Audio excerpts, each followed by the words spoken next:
Welcome to Of Sound Mind and Spirit. I'm Shelly. And I'm Lisa. We're sisters walking together on a journey of faith. We're not perfect. We definitely don't have all the answers. We're inviting you to walk with us as we explore ways we can better know and grow in our faith together.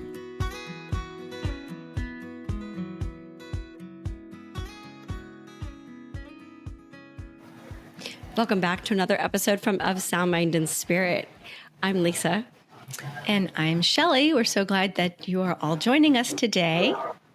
And today we have a guest that we're excited to introduce you to. Austin Kelly is here, and he is the CEO of the Christian channel and creator of a brand new series called Night of the Cross. Welcome, Austin. Nice to have you with us today. Thank you, Shelly. I appreciate it. Thank you, Lisa. Austin, tell us how you got involved, I guess, first with the Christian channel. Yeah, so the Christian channel started, I want to say 5 years ago. My background's in marketing and making commercials. So I've worked with celebrities, for a very long time. And I did some crowdfunding, early days, Kickstarter. But I really just got back into my faith. I was your typical Catholic, in Los Angeles, where I'm at now. And, sinning 7 days a week, receiving communion, not knowing my faith. And what had happened was Los Angeles during the middle of the pandemic was a little bonkers, more bonkers than normal. And we had people tearing down statues of Junipero Serra, tearing down statues of Christopher Columbus in the name of indigenous cultures and, blah, blah, blah. And I just knew it was a lie, but that wasn't the turning point. The turning point was when the San Gabriel mission caught on fire, which was not too far away from my house. And that mission has been there, before, it was even California, it was Mexico. Mm-hmm. So when the mission got on fire, I knew I had to do something about my faith. So I said, God, use me, use my talents to serve you instead of serving the celebrities and, working at Walmart or working on the products at Walmart and Target. Every big name celebrity you could think of or walk on your local Target or Walmart, I probably worked on that account and built that up and, did the fun stuff. So I was really talented in social media and realized, wow, there's a lot of lies in media about our Christian faith. We need to create a Christian channel to binge the Bible or to binge the lives of the saints, to really catechize our Catholics about our Christian roots and Jewish roots of the Eucharist and a bunch of information. So it didn't happen overnight. What I learned from influencers and celebrities is we leveraged influencer marketing. That's exactly what we did to raise millions of dollars for these big companies. So I don't know if you two know this, but I'm not famous or claim to be famous, but I work with famous people. So I ended up reaching out to a few influencers in the Catholic circles and leveraged their influence and started crowdfunding films and started making films. So by the graces of God, it's been 5 years and now we're here talking to you about a feature cinematic TV series about the Crusades. So to put the Crusades to rest, they were actually good. Who knew? That sounds like a news breaking. Right. So then what inspired the creation of Knights of the Cross? Well, it goes back to influencer marketing. So like I said, the lies of the Crusade, Hollywood has, infiltrated the lies and there's a lot of hatred about it. And, you look at the Hollywood movies, they're not making it like Ben-Hur anymore. They're actually full blown attack, marriage, family, Christian history, and building a hatred, really. Mm-hmm. So I reached out to one of the most influential Crusader YouTube channels, Real Crusades History, got to get to know the owner. Turned out J. Stephen Roberts is a devout Catholic. He's not too far away from you two in Oklahoma. And he has a very popular Crusader channel, history channel, really. And I said, hey, let's crowdfund a TV show. I'm not asking you for $1 million, but let me use my talent to help raise the funds to make the TV show happen. And that's exactly what happened with this project. So we didn't want to make a cheesy Crusader film like your typical, I'm not going to pick on any Christian studios, rom-com, but we wanted to make Christian history. And what drove the Crusaders? Well, it was their faith. They were defending Christendom. We wanted to place it in a time and period where the Crusades mattered. And the most epic time was probably the Third Crusade, when the King of England went to the Holy Land and defended the faith, along with France and a few other folks. So it's an epic battle, deeply spiritual. If you watch the show, about the Eucharist and about our Mass and about purgatory. So it's very visual, and that's the whole point of the show, is to show Catholics the visual aspect of the faith. If we had a bigger budget, we make Dante's Inferno, but this is just a glimpse of what hell, what the afterlife, what purgatory is afterlife. So yeah, I kind of wanted to scare some people to go back to church. Yeah, the purgatory scene I was like, whoa. That was the first episode is available already. It's available on YouTube, and we'll put a link in the show notes to make sure everyone can go and take a look at it. And I don't really want to give away anything in that first episode, but there were some very beautiful cinematic scenes that I found very poignant. And the introduction of the characters, I guess it's not a spoiler to say that the main character is King Richard, who most of us know as the Lionheart. Although I would dare to say most people identify that name with Robin Hood and not with the Crusades. I thought about that. Hey, who knows? There might be a spinoff. We'll see. If HBO wants a spinoff of we'll totally do it. So we'll throw a little Saint Dismas attitude in there.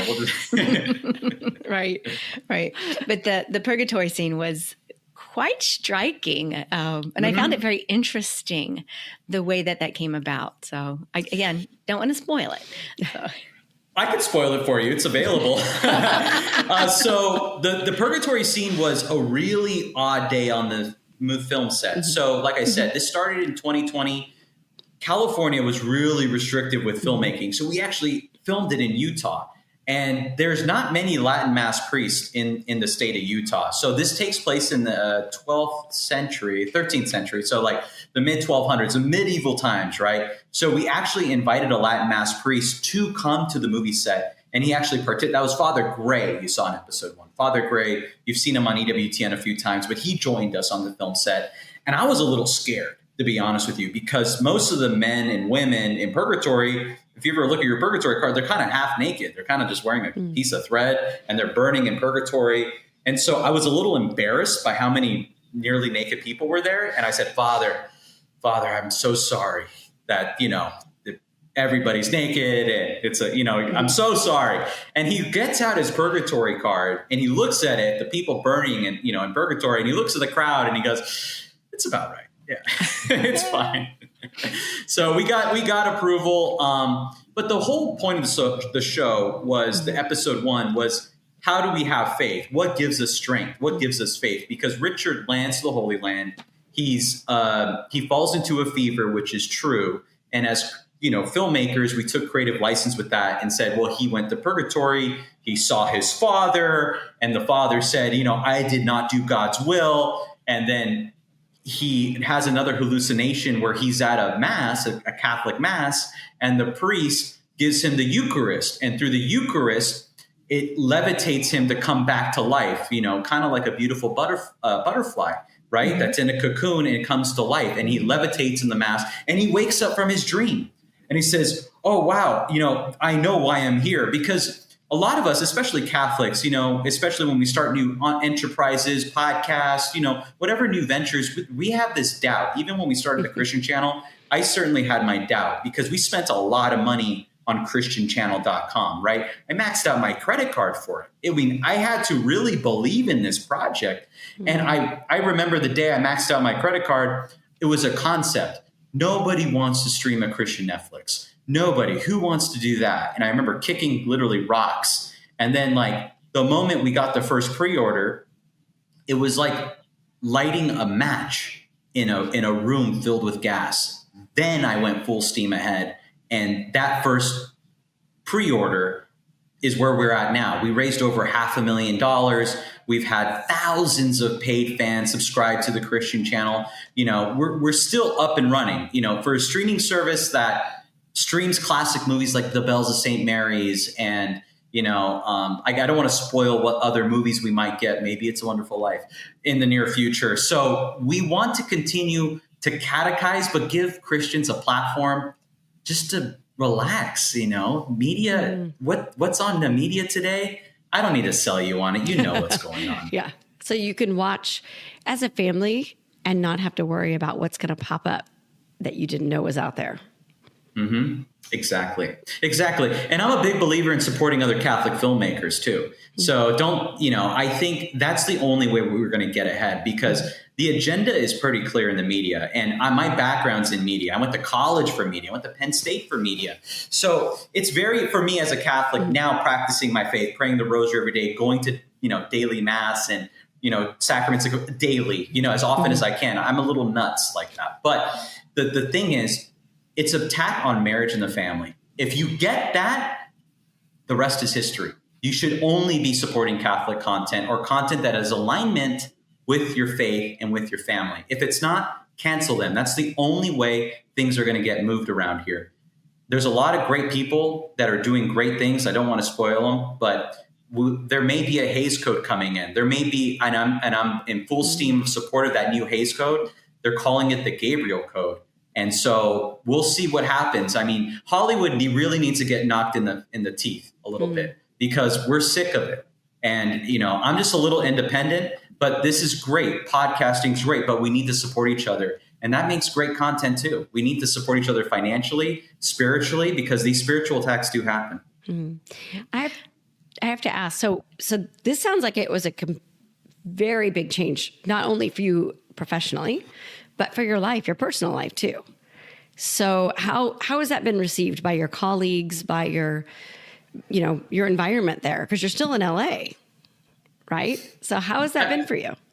Yeah, I get fired a lot. So I'll get really big, high-paying jobs. And, one I remember I worked for this big company and I had a big ash on my forehead for Ash Wednesday. Oh, man, they did not like that. And I got fired. But, that's why I lean on St. Joseph so much, because I'm not going to take out my ashes. This is my faith. And it reminds people that, from dust, we're going to turn into dust one day. So I think the reason why there's so much hatred against our Catholic faith is because as Catholics, when we imitate Christ every day and we do our best every day, I'm not perfect. I strive to be perfect. I strive to imitate Christ. I make mistakes. I'll drop an F-bomb here and there, but that's a mistake and I have to go to confession. But what I'm trying to say is when we live our faith, we remind people about their sins sometimes. And that's what gets them upset.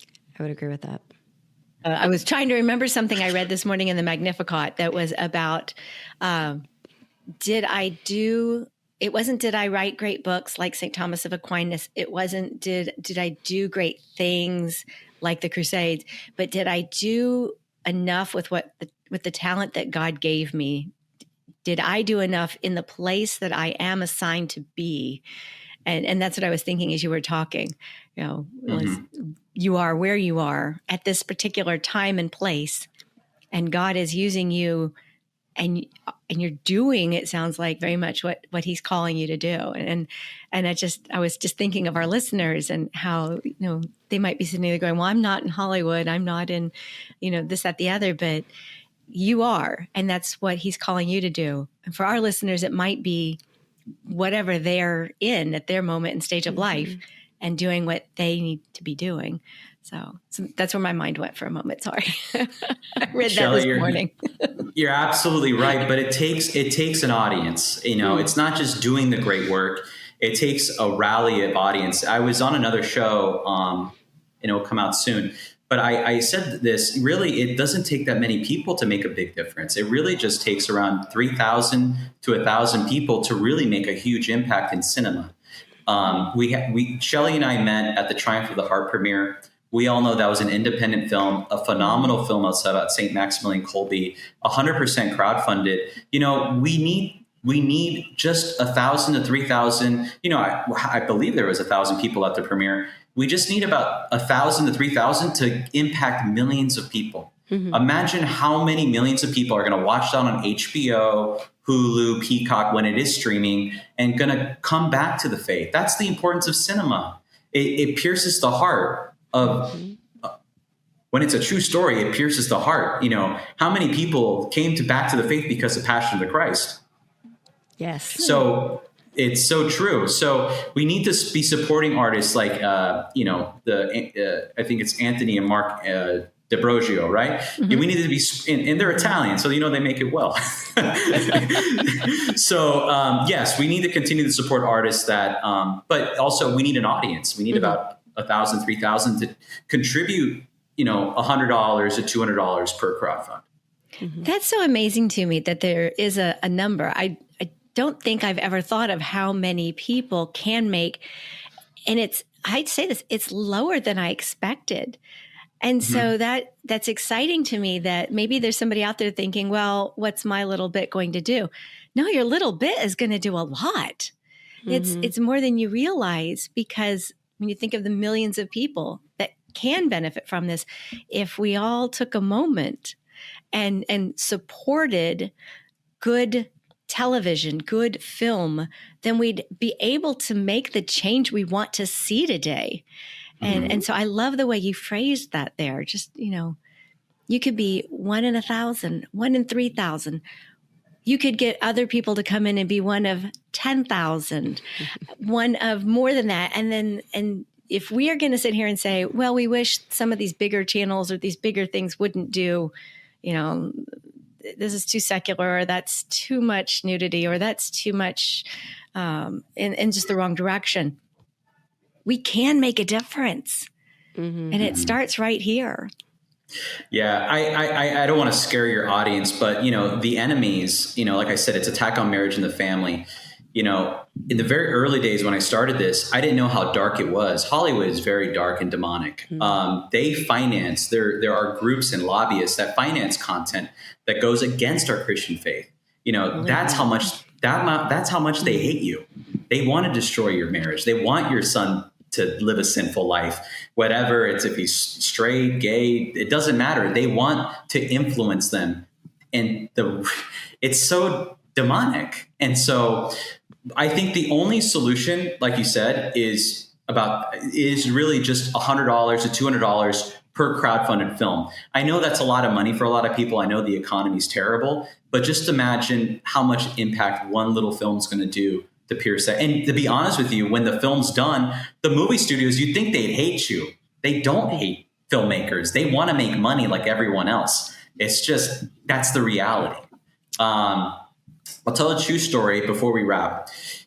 I went to a studio to pitch my next movie, which was Our Lady of Guadalupe. And I said, match me $1 million and I'll raise $1 million. And you know what they told me? You can't do it. No, we're not going to do it. But let's do another project. I was like, fine. So it's always those obstacles. But that's the thing. It's like, for me, I know the power of that film. Like the film we just finished, the Crusader film. I think it's very straight to the point. The Crusades were good. That's it, right? But why is Our Lady of Guadalupe so important at these times? What times are we living in right now? They're murdering so many children in the womb right now, right? Wasn't that the whole, like I said earlier about the indigenous, the lies of the indigenous, all the indigenous became Catholic. And they're saying, oh no, the Mayan, we got to worship this Pachamama, or we got to worship this idol. I'm like, you don't know your faith? So you have to educate. Like, most of Catholics are Latino, whether you like it or not. So and they probably have tattoos of Our Lady of Guadalupe, but don't even know the story, right? I didn't think about that. It's so important to educate the flock, not through preaching. I mean, a podcast is great. We could talk for an hour and a half about the beauty of Our Lady of Guadalupe and the miracles and, the symbolism and the music. But the reality is the audiences, they want war. They want truth. They want raw. They want Mel Gibson quality. They want blood. That was the whole point of the sacrifices. Well, she comes in, she says, there's so many symbolism behind it. And the thing about Knights of the Cross, we turned to film. If you watch clips of it, it looks like $1 million film, but we made it for almost less than $200,000, right? Wow. So we have the ability and the resources and the talent to make cinematic content at a very high end output. And it's because, I hate to say it, artificial intelligence went a long way. Mm-hmm. So we did implement a lot of rotoscoping, a lot of post with artificial intelligence. And, making movies like Our Lady of Guadalupe, it might be in Texas and it might be in San Diego because that's where the resources are. Mm-hmm. We have the boats in San Diego. The Coast Guard gave us the green light. Texas is coming up with tax rebates. So the thing is, like, we could do these projects, but we need people to support projects like the Christian Channel. And like I said, it doesn't take that many people, about 1,000 to 3,000. Tell our audience directly, where can they find you? What can they support you on? And what are your goals? Well, right now we're at the tail end of our crowdfund. So we are still crowdfunding for Knights of the Cross. The crowdfund goal is $50,000. And right now we raised just around $42,000. Okay. So the end of the campaign is November 15th. So it's coming up pretty close. Mm-hmm. So what you get in that campaign is you get your name featured on the ending credits of Knights of the Cross episode 2. And you support a beautiful project. And we're in discussion. We have opportunities to be on HBO, Hulu, Peacock. So the studios want to stream it. That's the beautiful thing. Mm-hmm. But how they could support us, if you missed that opportunity, go to christianchannel.com, become a paid member. It's like the Christian version of Netflix or Hulu. It's really awesome. And that helps us in the long run. If we had 3,000 of those paid subscribers, we'll be making more great content. Perfect. That's fantastic. Yeah. I'm always, Shelly and I get to talk to a lot of different people from the podcast and from our work through CatholicMom.com. And I feel so uplifted to know there's so many good people out there really, really pushing. And, I would say pushing the envelope in a good way to help us as individuals and help our families really live a good and faithful life. So I really appreciate that. Because I hate to think, what you're telling me about Hollywood, I hate to even think about those kinds of things that people are out there, actual people trying purposely. I always like to think of them as just ignorant rather than purposely out to destroy our faith. They hate God. They just hate Jesus, and they'll do anything they can. That's why I guess I'll share here. I don't talk about it publicly. I do say it in meetings. That's why we need to support each other. So it breaks my heart when one podcaster says negative things about another podcaster because she wore her hair the wrong way, something ridiculous. That is so petty. And it really, they hate us so much that they want to obliterate you. They want to destroy you. They want to bankrupt you. It's demonic. Mm-hmm. It's that simple. So who's going to rally behind this? I honestly believe it's going to be older people. I honestly believe it's going to be 55 and up. If we had 55 and up people, 55, 65, that said, you know what, I'm going to subscribe. I'm going to give a gift to my son who fell away from the faith. Mm-hmm. And I'm going to give him a free gift to the christianchannel.com for 1 year. Maybe he'll watch something. Right. Maybe it was something he'll watch a classic movie like The Bells of St. Mary's and say, wow, I really did appreciate that. Really, that's who financed Knights of the Cross were young men, right? Oh. I've been in marketing for so long. You know who's the hardest demographic to raise money from? Young men. Young men. They don't want to, I have my pickup truck and I got this, I got that. I'm good. They'll sleep on a couch. Right. But it was a miracle from God that we raised enough funds to get this project made. Okay. Seriously. So that is a living testament. I'm extremely grateful. I wouldn't be here without these strong young men, and the young men get it. This younger generation, they get the demonic. The millennials, like my age, don't. They're kind of oblivious. And I know we could talk for another hour or two, but we were brainwashed. The millennials were a brainwashed generation. We were brainwashed to go to college to get $250,000 in debt. We're brainwashed that we must sleep with 1,000 women, and that's the way life should be. Our fathers left us. 20% of our fathers weren't even in the homes, so we were raised by the television. I'm telling you, again, it's about destroying marriage and the family. It's literally the message of Fatima. It's so crazy. Yeah. I love what you just said about middle-aged and older, and buying something maybe for your children, for your young adult children, because I think that I have Gen Zers, and I think they're hungry. They're for truth, for knowledge, for hope, to see just a beauty in the world that they have not always seen, and it's not. They understand that there is a whole lot of darkness. They grew up with dystopian fiction, not only in books, but in movies and TV shows. And now they're hungering for something hopeful and light. And a lot of them have fallen away from the faith. And I think that, I'll say Gen X boomers, I think that we are called to really do what we can to help them. Those of us who have, like you said, the 100, 200, whatever, but that is a gift that we do it, and maybe they'll tune in. I mean, they stream a lot of stuff. Mm-hmm. Yeah. So give them that opportunity to see something. Mm-hmm. Yeah, well, I was going to say we have the power to be able to make a positive change on a young person's life in this way, and it sounds, it sounds. I hate to say easy, to buy a subscription and let them be exposed to really good, positive content.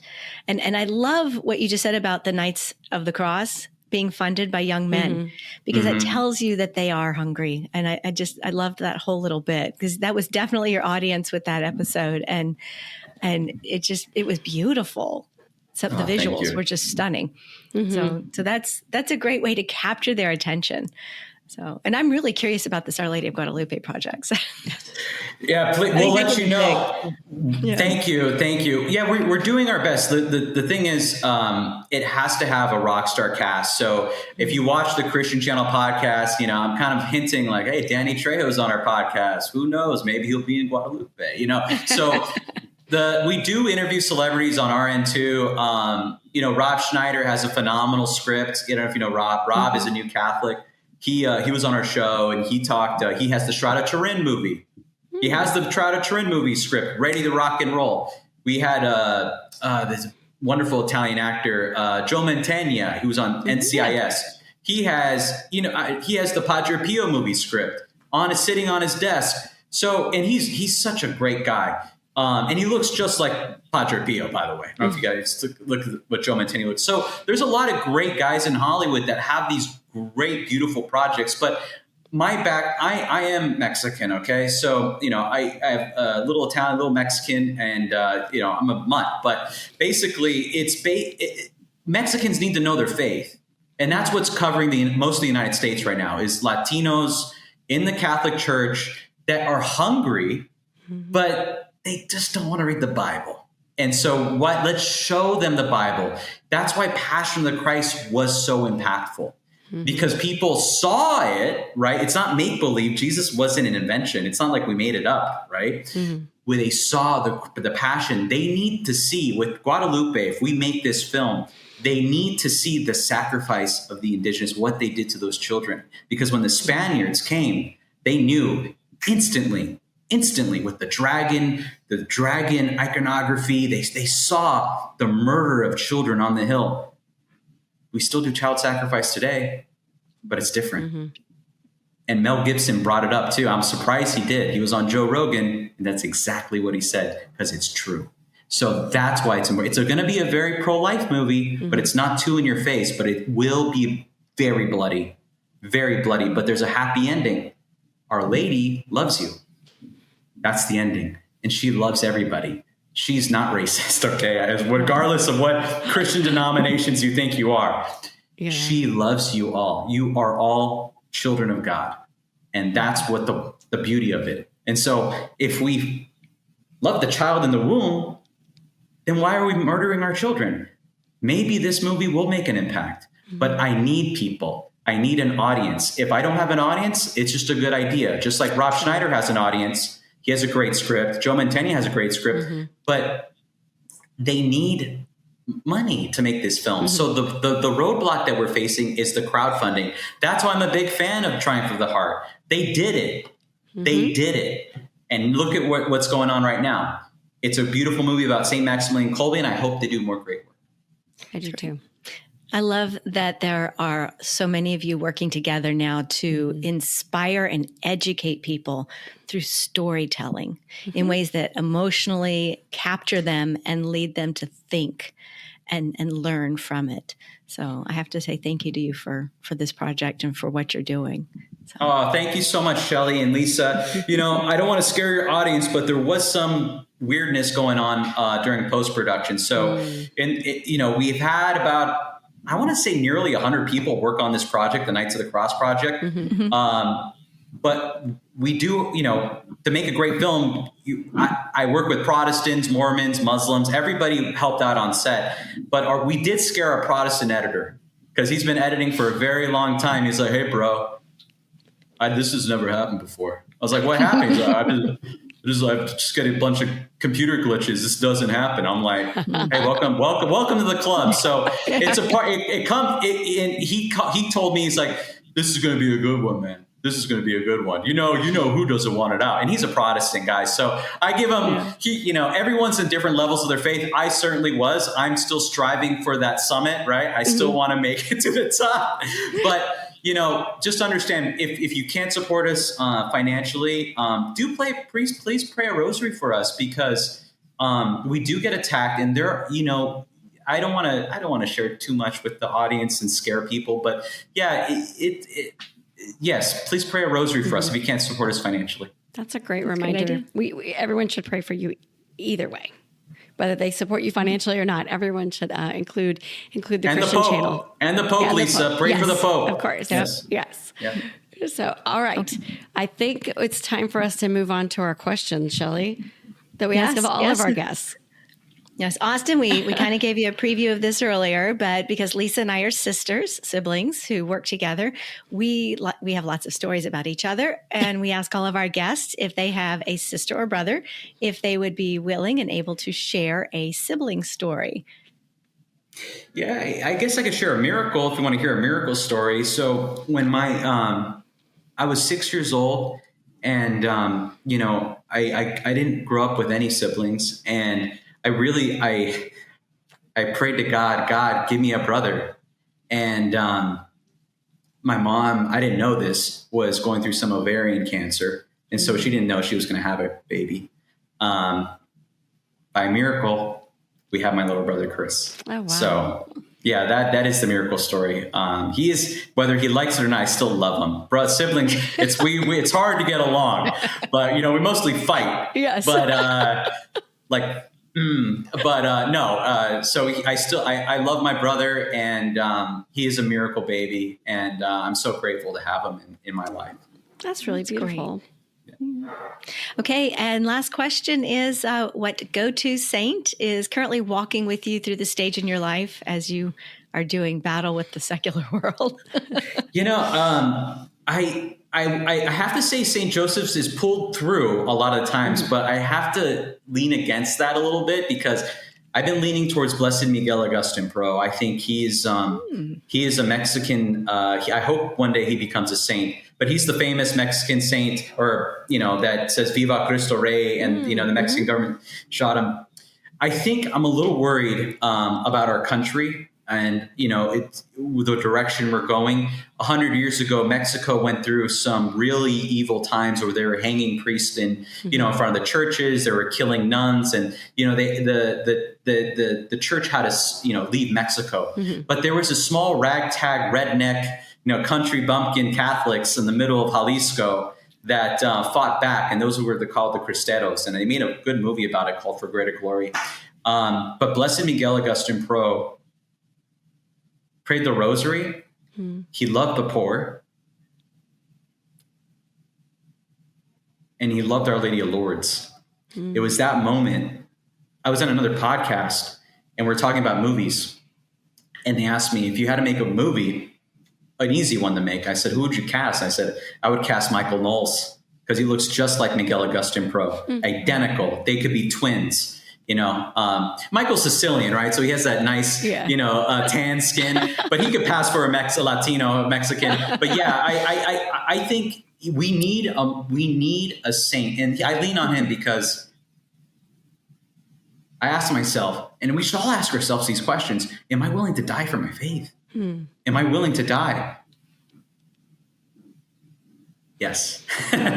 So, but I can't do it alone. I have to look at the saints and seek that sainthood. Like how did he achieve it? I think he only achieved, that courage to do that because of our Blessed Lady. He went to Lourdes. So long story short, I'm leaning on him because it is a battle. I can't do it alone. I go to meetings. I do go to, I do sit down with presidents of these big companies. And if you know anything about Hollywood, these CEOs come and go all the time. So I'm very grateful for the opportunities, the pitch movies, but we'll see. It's in God's hands. Wow. You were definitely I love fighting that. That's the battle. a first. Yeah. Yeah. I love the idea of Blessed Miguel. Oh, fantastic. Yes. No one has said him. So that is a first for us. Oh, thank you. Okay. All right. And one more time, Austin, where people can go to find you, to support you. Very simple. All you have to do is go to christianchannel.com. christianchannel.com. If you want to support us, all you have to do is become a paid member for a year, which I believe is like less than $5 a month. It's $4.09. It's $49 a year, and you get access to all of our great documentaries. And I forgot to mention that. That's probably the reason why we're still around, is because we produce just under 100 documentaries about Blessed Miguel Augustine Pro, our most popular is Mother Teresa. And it's like History Channel, but for Christians, for Catholics, really. And the reason why we're not Catholic Channel is because we are the original Christians. Jesus Christ founded the Catholic Church, and we have to retake what other denominations took from us. And we have to reclaim that. So we are Christian. We're the first Christians. So go to christianchannel.com. I greatly appreciate all the support you can get. It sounds like a great Christmas gift or a stocking stuffer for those who are listening before the Christmas season begins. So yeah, that's a great idea. I want to say thank you for being here, Austin. And for our listeners, don't forget to learn more about Knights of the Cross, to watch it, and go to the christianchannel.com. Right? Com. I know I heard it 100 times and I just blanked on it. All of a sudden, I didn't want to say it wrong. The christianchannel.com. And I'm assuming you're on social. I know you're on YouTube. And find them out there. And we'll put the links in the show notes. And as always, thank you, listener, for being a part of Sound Mind and Spirit's community. If today's conversation inspired you, which we really hope that it did, share this episode with a friend, and be sure to subscribe and come back each week to find out what's coming up next. All right. Thank you and goodbye. Amen. God bless. Thank you, everybody.